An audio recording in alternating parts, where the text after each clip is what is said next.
신약성경 사복음서 중에 예수님의 성탄과 관련된 직접적인 언급을 하는 성경은 마태복음과 누가복음입니다. 이 두 복음서는 예수님의 탄생 전후 과정을 자세하게 기록을 해놓고 있습니다. 그리고 오늘 우리가 읽은 요한복음 1장, 특별히 1장 중에서도 14절 말씀은 예수님의 성탄을 전혀 다른 각도에서 우리에게 전해주고 있습니다. 요한복음 1장 같은 경우는 성탄, 예수님이 세상에 오시기 이전에 어떤 존재로 계셨는가에 대해서 먼저 설명을 하고 나서 예수님이 세상에 사람의 몸으로 오셨다로 이어가는 것이 되겠죠. 자, 그 증언을 잠시 들어보게 되면 요한복음 1장 1절, 매우 중요한 말씀이죠. 태초에 말씀이 계시니라, 이 말씀이 하나님과 함께 계셨고 이 말씀이 곧 하나님이시라 했습니다. 이 말씀이라고 하는 단어를 예수님으로 바꿔서 우리는 또 읽어볼 수 있습니다. 예수님이, 태초에 예수님이 계시니라, 예수님이 하나님과 함께 계셨고 예수님이 곧 하나님이시다로 읽을 수 있겠죠. 3절로 넘어가게 되면 예수님이 세상을 창조하셨다라고 말하고 있습니다. 창세기에도 같은 표현이 등장하죠. 하나님이 세상을 창조하신 것처럼 요한복음 1장 3절에서는 예수님이 세상을 창조하셨다. 예수님이 생명의 주인이시다. 예수님이 세상의 참된 빛이시다라고 말하고 있습니다. 그리고 10절에서는 예수님이 세상에 계셨으나, 그러니까 참빛으로, 빛으로 세상에 계셨으나 세상이 참빛이신 예수님을 알아보지 못했다. 11절이 중요합니다. 11절에 이렇게 말하고 있어요. 예수님이 자기 땅에 오매 자기 백성이 영접하지 아니하였다. 이 11절 증언에 따르면 성탄 이야기는, 예수님의 탄생 이야기는 사람들로부터 그렇게 환영받는 이야기가 아닙니다. 사람들이 거부하고 거절하는 이야기가 성탄 이야기인 것이지요. 예컨대 예수님이 탄생한 이후에 헤롯, 유대왕 헤롯은 예수님을 죽이기 위해 베들레헴으로 군사들을 급파하였고 베들레헴에 있는 또 그 임방에 살고 있는 2살 이하의 아이들이 무참히 학살당하기도 하였습니다. 요한복음 3장에 보니까 사람들은 빛보다 어둠을 더 사랑한다 했습니다. 죄를 더 사랑한다는 것이죠. 진리보다 거짓을 더 좋아한다고 말하고 있습니다. 죄 짓는 관성에서 벗어나지 못하고 죄 짓는 관성에서 벗어나기 싫어서 예수님께 나오기를 거부하고 거절한다. 이건 역시 예수님을 환영하지 않는 목소리가 담겨 있지요. 그래서 자기 백성에게 찾아왔으나 자기 백성이 영접하지 아니하였다는 것을 성경 곳곳에서 우리가 찾아볼 수 있습니다. 자, 그럼에도 불구하고 예수님은 환영하지 않는 세상에 찾아오시게 됩니다. 그 찾아오신 장면을 오늘 14절은 말씀이 육신이 되어 우리 가운데 거하셨다. 예수님이 탄생하셨다라고 말하고 있습니다. 자, 말씀이 육신이 되셨다. 이 말씀이라고 하는 단어는 헬라어로 로고스라고 말하죠. 로고스에서 로직이라는 단어가 파생되기도 하였습니다. 자, 요한복음을 기록할 당시에 헬라의 철학자들은 모든 인간에게는 로고스가 있다. 세상사에도 로고스가 있다. 우주의 질서에도 로고스가 있다라고 가르쳤습니다. 사람에게 로고스가 있다. 세상에 로고스가 있다. 우주에 로고스가 있다. 그럼 도대체 그 로고스 하는데 로고스가 무엇이냐? 라고 헬라 철학자들에게 물으면 헬라의 철학자들은 그 로고스를 알기 위해서는 매우 심오하고 깊은 철학적 사고를 해야만 로고스를 깨달을 수 있다. 이렇게 접근해 갔습니다. 무슨 말인지 잘 모르겠죠. 저도 잘 모르겠습니다. 로고스 하는데 사실 이 철학자들이 하는 얘기를 도대체 무슨 얘기가 하는지 정확하게 잘 모르겠어요. 아무튼 깊은 사고를 통해서 로고스를 깨닫게 되면 그에 따라오는 열매가 있습니다. 어떤 열매가 있느냐? 철학자들의 말에 의하면 우리가 존재하는 이유, 내 삶의 목적, 내 삶의 가치를 이 로고스를 깨달음으로써 알 수 있다. 이렇게 말을 하는 것입니다. 그래서 오늘 우리가 헬라의 철학자들을 초청해서 이 강단에 세우고 로고스에 대해서 강연을 해주십시오 라고 말한다면, 로고스, 당신의 로고스가 있다, 세상의 로고스가 있다, 우주 질서의 로고스가 있다 라고 말하면서 당신 자신만의 로고스를 찾아라, 당신의 삶의 목적, 존재의 목적, 존재의 가치인 로고스를 찾아라, 그걸 찾을 수 있다, 이렇게 아마 헬라 철학자들이 우리에게 강연을 할 것입니다. 자, 그렇다면 정말로 헬라의 철학자들이 말하는 대로 나라고 하는 존재, 나라고 하는 존재의 목적, 존재의 가치, 삶의 이유, 이것을 나 스스로 찾을 수 있는가? 정말로 나 스스로 찾을 수 있는가? 이 질문을 성경에게 던져보십시오. 여러분, 성경은 그에 대해서 매우 회의적인 이야기를 합니다. 특별히 요한복음은 더 그렇죠. 요한복음에서는 너 자신의 존재의 목적, 존재의 이유, 삶의 목적을 너 자신 스스로 찾을 수 없다. 이게 요한복음이 우리에게 들려주는 이야기입니다. 왜요? 요한복음 1장 5절 말씀에 보니까 이렇게 말을 하고 있어요. 우리 인생은 어둠 가운데 살고 있다라고 말합니다. 어둠 가운데. 여러분 아시겠지만 요한은 요한복음과 요한 1, 2, 3서 요한계시록을 썼습니다. 근데 요한의 글의 특징 중에 하나는 어둠이에요. 어둠. 이 어둠이라고 하는 것은 단순히 빛이 없는 어둠을 말하고 있지 않습니다. 저녁이 되면 해가 져서 어두워지는 그 어둠을 말하고 있지 않아요. 요한이 말하는 어둠은 죄로 인한 어둠입니다. 죄로 인해서 사람의 눈이, 영적 시력이 상실되어 가려져 있다는 것이죠. 시력을 상실하면 목적지를 스스로 갈 수가 없습니다. 그와 같이 영적인 시력을 상실하게 되면 자신의 존재가 무엇인지, 목적이 무엇인지, 삶의 가치가 무엇인지 그 길을 찾아 나설 수 없다. 이것이 요한이 하는 얘기입니다. 어둠을 몰아내기 위해서는 어둠 스스로 몰아낼 방법이 없습니다. 그래서 외부에서 빛이 들어와야 하는 것입니다. 창세기 1장에서도 그 얘기를 하죠. 창세기 1장 2절에 토후와 보후, 세상이 카오스였다, 어두웠다, 혼란 가운데 있었다. 창세기 1장 3절에서 하나님 뭐라고 말씀하십니까? 빛이 있으라 하셨습니다. 그러니까 어둠은 스스로 빛을 창조할 수 없기 때문에 하나님이 빛이 있으라 하시니 빛이 있었고, 빛이 어둠을 몰아내게 된 것입니다. 그와 같이 어둠을 몰아내는 빛이 찾아와야 하는 것이에요. 그 어둠을 몰아내는 빛을 요한은 요한복음 1장에서 예수님이시다 이렇게 말하고 있습니다. 그 어둠을 몰아내는 빛인 예수님이 우리에게 찾아왔을 때 비로소 우리는 우리의 존재의 이유, 목적, 가치, 그 로고스를 찾을 수 있다. 이게 요한이 말하는 것이에요. 그래서 빛이 어둠으로 찾아와야 되는데, 여러분, 이 빛이 어둠으로 찾아온다는 이 표현은요, 어떻게 보면 문학적인 표현이 될 수도 있고, 어떻게 보면 추상적인 표현이 될 수도 있고, 또 철학적 표현이 될 수도 있습니다. 사실 이 추상적이고 어떤 철학적이고 문학적 표현은 부연 설명이 좀 많이 필요합니다. 추상적인 것을 우리가 이해하기 위해서는 부연 설명이 좀 필요해요. 그래야만 우리가 좀 쉽게 이해를 할 수가 있겠죠. 예를 들어서 사랑을 생각해 보시기 바랍니다. 사랑. 여러분, 사랑이 무엇입니까? 나오나는 사랑은 눈물의 씨앗이라고 했습니다. 그게 사랑입니까?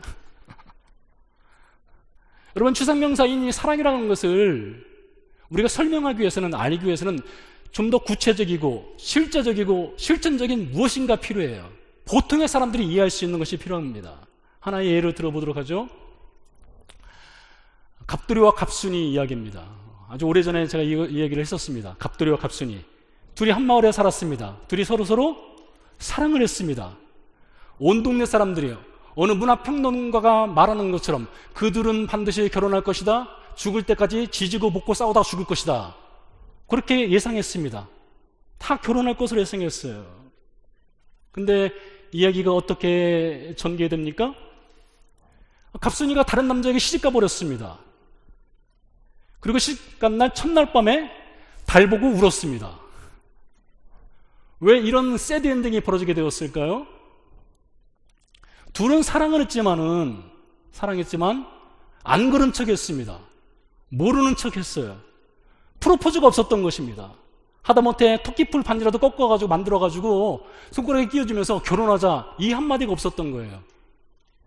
그러니까 구체적이고 실천적이고 실체적인 고백이 그들 사이에 없었던 것입니다. 추상적인 사랑만 있었습니다. 그러니 결혼할 수 없죠.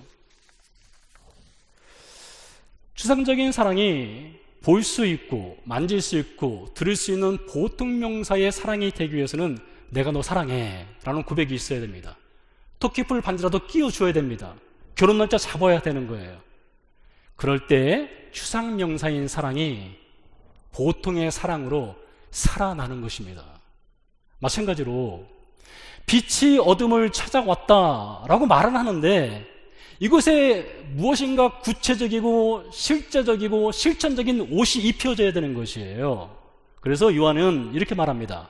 말씀이, 즉 로고스가 육신이 되어 우리 가운데 거하셨다. 그러니까 보여지고 만져지고 들을 수 있는 육신이 되셨다는 거예요. 예수님이라는 말씀이 추상명사의 틀을 깬 것입니다. 그리고 사람이 되어주신 거예요. 철학적 관념, 그 차가운 철학적 관념의 틀을 깨고 따뜻한 사람의 피가 흐르는 육신으로 오셨다는 것이에요. 그것이 말씀이 육신이 되어 우리 가운데 거하셨다의 의미입니다. 자, 그래서 이 말씀이신 예수님이 육신을 입고 우리 가운데 오신 것을 가리켜서 우리는 성탄, 크리스마스, 성탄이라고 말합니다. 자, 그렇다면 예수님이 이 성탄을 우리에게 왜 선물로 주셨습니까? 여기에는 왜 살아야 하는지, 어떻게 살아야 되는지, 어떤 존재의 목적을 갖고 살아야 하는지를 예수님이 가르쳐 주시기 위함이 있을 겁니다. 그리고 예수님은 삶을 통해서 왜 살아야 되는지, 무엇을 위해서, 어떻게, 어떤 존재로 살아야 하는지를 사복음서에 담아 놓으셨습니다. 그런데요, 그보다 앞서 예수님이 오신 이 성탄은 하나님의 사랑이 무엇인지를 구체적으로 볼 수 있고 들을 수 있고 만질 수 있도록 해주신 것이 이 성탄입니다. 요한일서 4장 10절 말씀에서 이렇게 말하고 있습니다. 하나님의 사랑이 어떻게 구체적으로 이 성탄을 통해서 드러나는지를 들어보시기 바랍니다. 사랑은 여기 있으니 우리가 하나님을 사랑한 것이 아니요 하나님이 우리를 사랑하사 우리 죄를 속하기 위하여 화목제물로 그 아들을 보내셨습니다. 여러분, 이 말씀에 구체적인 하나님의 사랑의 내용, 이 성탄의 의미가 담겨 있습니다. 하나님이 아들을 보내셨습니다. 우리 죄를 위해 당신의 아들을 화목제물로 드리셨습니다. 구체적으로 보여지게, 느껴지게, 만져지도록 하나님이 사랑을 보여주셨다는 것이죠. 그래서 요한일서 4장 20절 말씀을 우리가 잘 알고 있는 복음의 말씀 요한복음 3장 16절을 연결해 보면 이렇게 말하고 있어요. 하나님이 세상을 이처럼 사랑하사. 여러분, 세상이 무엇입니까? 우리가 보는 이 땅을 말하는 것은 아니죠. 여기서 말하는 세상은 우리 자신을 가리킵니다. 여기 세상이라는 단어에 우리 자신의 이름을 넣어서 말할 수가 있는 거예요. 하나님이 나를 사랑하사 이렇게 바꿀 수 있는 것이죠. 근데 하나님 구체적으로 나를 어떻게 사랑하셨는가? 3장 16절 말씀은 이렇게 이어갑니다. 하나님이 나를 사랑하사 독생자를 주셨다. 독생자를 주셨다. 이 주셨다라고 요한은 기록하고 있지만 그 속뜻은 무엇이 담겨 있는 것이에요? 하나님이 그 아들을 나를 위해 십자가에 못 박아 죽게 하셨다. 그 의미가 담겨 있는 것이죠. 죄인을 위해, 죄인을 대신해서 말입니다. 우리가 지난주에 배웠지 않습니까? 하나님 어떤 사랑을, 어떤 은혜를 주셨어요? 대신의 은혜를 주셨다 했습니다. 대신의 은혜. 그것이 요한복음 3장 16절에 담겨 있는 거예요. 그래서 이 성탄의 의미를 우리가 기억할 때에 하나님이 구체적으로 그 아들을 우리에게 보내셔서 하나님의 사랑이 무엇인지를 구체적으로, 실제적으로, 실천적으로 보여준 것이 이 성탄의 의미에 담겨 있는 것입니다. 14절 말씀을 다시 한번 읽어보도록 하죠. 말씀이 육신이 되어 우리 가운데 거하심에 우리가 그의 영광을 보니 아버지의 독생자의 영광이요 은혜와 진리가 충만하더라. 말씀이신 분이 육신을 입고 세상에 오셨고 요한은 말하기를 우리가 그분의 영광을 보았다라고 말합니다. 여러분, 요한이 보았던 영광이 무엇일까요? 아니, 예수님 시대 당시에 사람들이 보았던 예수님의 영광이 과연 무엇일까요? 그 당시 사람들에게 예수님이란 존재는 어떤 분이셨느냐? 병자를 고치시는 분, 귀신을 쫓아내시는 분, 죽은 자를 살리시는 분, 바람과 바다를 잠잠케 하시는 능력자 예수님을 그들은 보았죠. 그것을 가리켜서 그들은 예수님의 영광이라고 불렀습니다. 예수님의 영광스러운 분. 그런데요, 예수님은 전혀 다른 영광을 말하고 있습니다. 요한복음 12장, 요한복음 17장에서 예수님은 자신의 영광을 이렇게 말합니다. 나의 영광은 십자가를 지는 것이다 했어요. 나의 영광은 죄인들을 위해서 내가 대신 죽는 것이 나의 영광이다. 요한복음 12장, 요한복음 17장에서 예수님이 말씀하셨어요. 그래서 말씀이 육신이 되어 세상에 오셔서 십자가 죽음으로 우리를 구원하시는 하나님의 사랑을 보여주셨어요. 그 영광을 요한이 본 겁니다. 자, 그런 다음에 이렇게 하나님의 사랑이 무엇인지를 구체적으로 보여주신 후에 이어서 이제부터는 우리에게 어떻게 살아야 되는지, 우리가 어떤 존재인지를 성경이 가르쳐 줍니다. 이 순서가 참 중요합니다. 하나님의 사랑을 받았으니 이제는 어떤 존재로 살 것인가 대해서 성경이 가르쳐 준다는 거예요. 예를 들어서 이사야서 43장 1절 이하의 말씀해 보니까 이렇게 말하고 있습니다. 우리라고 하는 존재는 어떤 존재냐? 너희는 하나님의 영광을 찬송하는 존재이다 라고 말하고 있어요. 오늘 찬양대가 찬양을 드린 것도 하나님의 영광을 찬양하는 것이겠지만, 우리라고 하는 존재는 하나님의 영광을 찬양하는 존재래요. 이게 존재의 목적, 존재의 가치라고 말하고 있습니다. 신명기 6장으로 가볼까요? 신명기 6장, 그 슈에마, 이스라엘아 들으라 말씀 아니겠습니까? 그곳에서는 우리의 존재에 대해서 이렇게 말하고 있습니다. 너희는 마음을 다해, 뜻을 다해, 힘을 다해 주 여호와를 사랑하라. 우리의 존재의 목적이 무엇이냐? 하나님을 사랑하는 것이래요. 하나님을 사랑하는 것이 존재의 목적이다. 자, 이것이야말로 말씀이신, 즉 로고스이신 예수님이 육신을 입고 세상에 오셔서 하나님의 사랑인 십자가의 죽음을 통해서 우리에게 가르쳐준 신자의 존재 목적, 삶의 목적입니다. 하나님을 사랑해라, 하나님의 영광을 찬양하는 존재가 되어라. 여러분 어떻습니까? 이 존재의 목적에 맞춰서 우리는 과연 살아가고 있습니까? 꼭 우리는 이 존재의 목적을 잃어버린 채 살아가고 있지는 않습니까? 누가복음 2장 41절 말씀 이하에 보니까 예수님의 아버지 요셉과 어머니 마리아가 아들 예수를 데리고 예루살렘으로 올라가서 유월절을 지킵니다. 그리고 돌아오는 길에 아들 예수를 잃어버려요. 자녀가 실종이 된다면, 그리고 그 실종된 자녀를 영원히 찾을 수 없다면 그때 이후로부터 부모의 삶은 지옥입니다.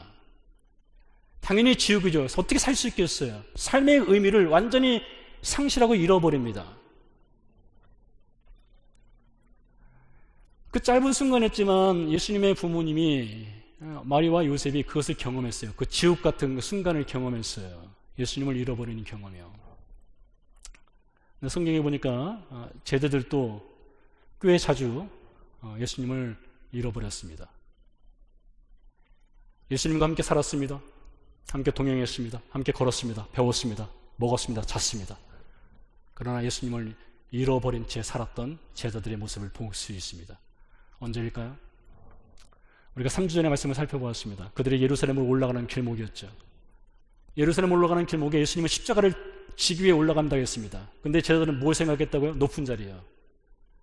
그러니까 예수님을 징검다리로 삼은 거예요. 예수님은 그들의 인생의 사다리가 된 거예요. 내가 올라갈 수 있는 사다리, 내가 높아질 수 있는 사다리, 징검다리로 삼은 것입니다. 그게 바로 예수님을 잃어버린 채 예수님을 수단, 도구로 삼은 것이죠. 진정한 예수를 잃어버리고 그렇게 살아가는 것입니다. 자, 오늘 성탄절입니다. 말씀이 육신이 되어 세상 가운데 오신 성탄을 우리가 묵상하고 감사하고 기념하는 날입니다. 주인공이 없는 생일잔치 상상할 수 있겠습니까? 그런 생일잔치는 있을 수 없죠. 근데 냉정하게 생각해 보시면 우리는 정말로 성탄의 주인공을 보고 있는가, 느끼고 있는가, 만지고 있는가, 이 질문을 우리 스스로에게 던져봐야 됩니다. 싱클레어 퍼거슨이라는 신학자이며 교수, 신학자이며 목회자인 분이 계십니다. 스코틀랜드 분이신데요. 설교 중에 크리스마스 이브에 그분이 경험했던 한 이야기를 들려준 일이 있습니다. 이야기는 이렇습니다. 예배당으로 가기 위해서 광장을 지나고 있었습니다. 광장 중앙에 크리스마스 시즌이니까 성탄 추리도 있고 또 예수님의 탄생 장면인 구유와 짐승 우리를 실제 크기로 만들어 놓은 장식품이 광장 중앙에 놓여 있었습니다. 지금 잘 보이지 않지만 저 뒤편에 있는 짐승 우리와 같습니다. 실제 크기의 짐승 우리요. 그리고 그 짐승 우리 양 옆에 경찰관 2명이 서 있었습니다. 그래서 목사님이 물었습니다. 인사를 하는 거예요. 어떤 인사냐? 이렇게 인사를 했어요. 구유를 지키고 있는 것입니까? 그냥 가벼운 대화로 나눈 것입니다. 근데 한 경찰관이 이렇게 답을 했습니다. 네. 작년에 누군가 아기 예수님을 훔쳐갔거든요. 여러분, 성탄절에 도난당한 예수, 누군가 훔쳐가지 못하도록 2명의 경찰관이 서 있는 그 장면, 여러분 어떻게 생각하십니까? 크리스마스 시즌에 도난당한 예수라니, 이게 있을 수 있는 일입니까?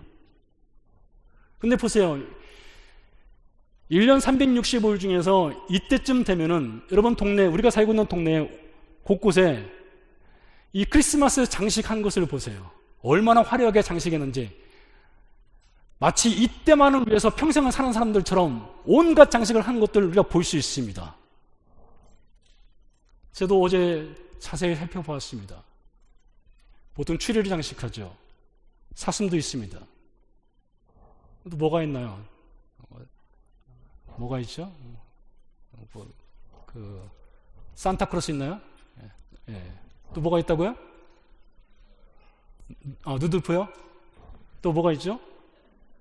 눈사람, 눈사람도 있고요. 여기 불빛들이 반짝반짝 거립니다. 근데 여러분, 밖에 장식되어 있는 것 중에 예수님 보신 적 있으세요? 아기 예수님이요? 제가 살고 있는 동네는 없어요. 왜 없는지 모르겠는데 없어요. 안 팔아서 없는 것인지 누가 훔쳐갈까봐 안 내놓는 건지 없어요. 이게 참 희한합니다.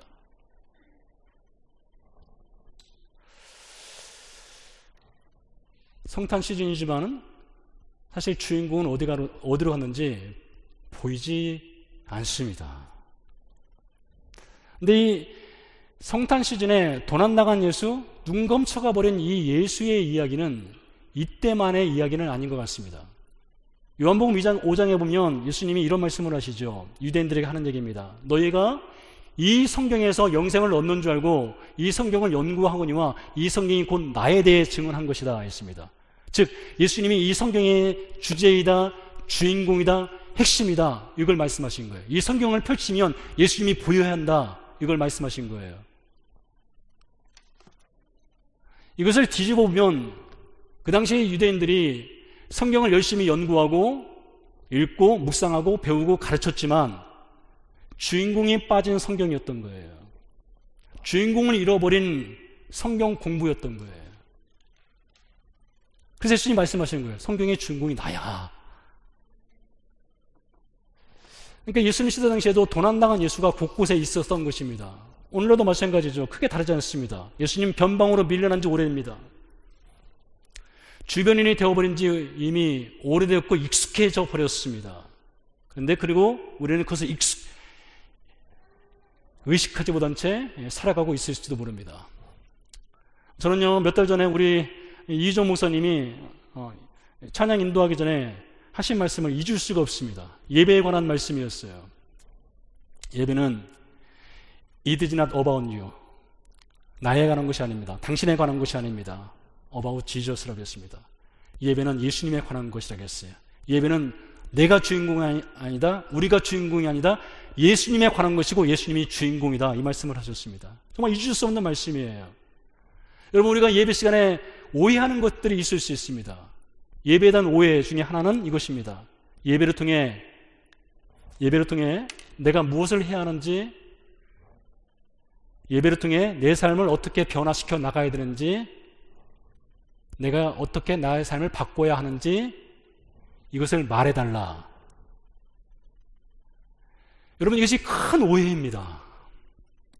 내가 무엇을 해야 하는지, 내가 어떤 삶을 살아야 되는지, 어떻게 변화되어야 하는지는 사실 성경의 중요한 주제이고 우리가 반드시 들어야 될 것입니다. 알아야 되는 거, 도전받아야 되는 거예요. 맞습니다. 하지만요, 그보다 우선하는 것이 있습니다. 그보다 우선하는 것이 있어요. 그것은 바로 하나님을 아는 것이에요. 하나님의 사랑을 아는 것입니다. 하나님을 알고 하나님의 사랑을 알아서 그에 대한 삶의 반응으로 나오는 것이 내가 어떻게 살아야 됩니까? 내가 무엇을 해야 됩니까? 내가 무엇을 바꿔야 됩니까? 이것으로 이어져야 되는 것이에요.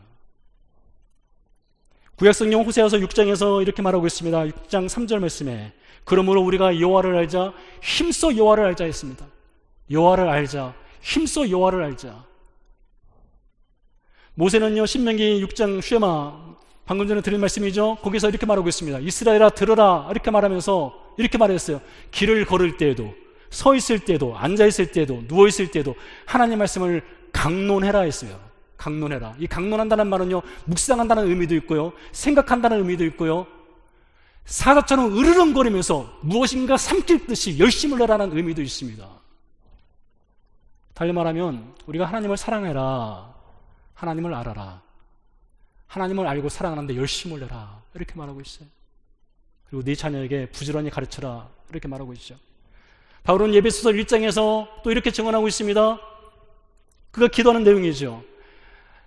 영광의 아버지께서 계시와 지혜를 너에게 주셔서 너희로 하여금 하나님을 알게 하시고 믿는 우리에게 베푸신 그 능력의 지극히 크심을 알게 하시기를 원한다 했습니다. 때문에 여러분, 우리가 예배를 드리는 목적, 우리가 말씀을 듣는 목적은 무엇입니까?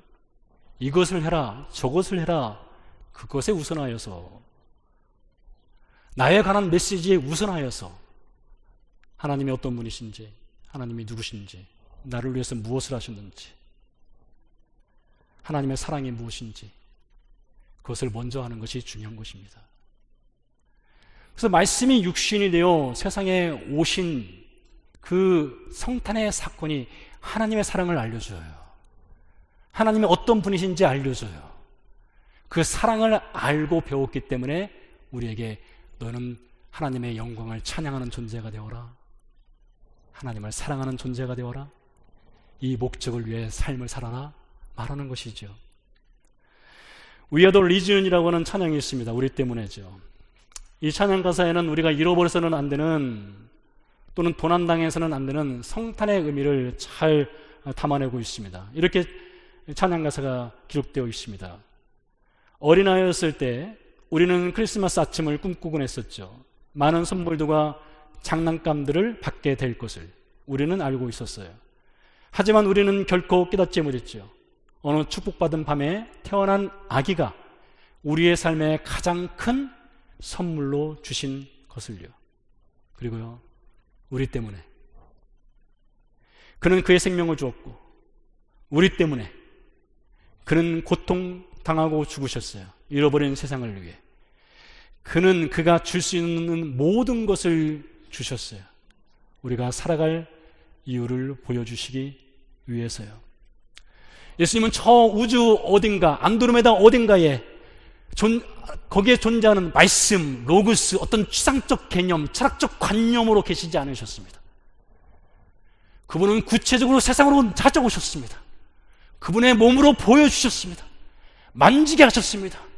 듣게 하셨습니다. 그런 존재로 찾아오셨어요. 그 찾아오신 첫 자리가 어디예요? 짐승 우리입니다.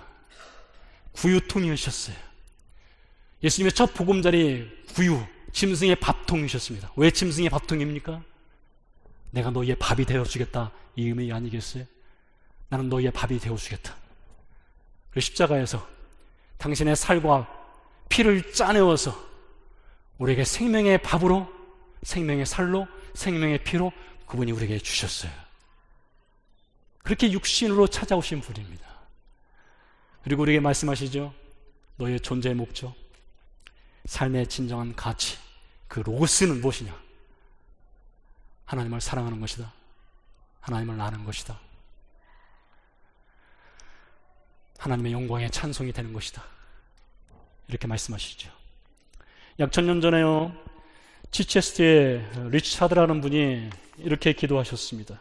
주님, 이 세 가지를 위해 기도하겠습니다. 주님을 더 분명히 보고, 주님을 더 사랑하며, 주님을 더 가까이 따르게 하소서. 날마다. 함께 찬양 드리고 기도하도록 하겠습니다.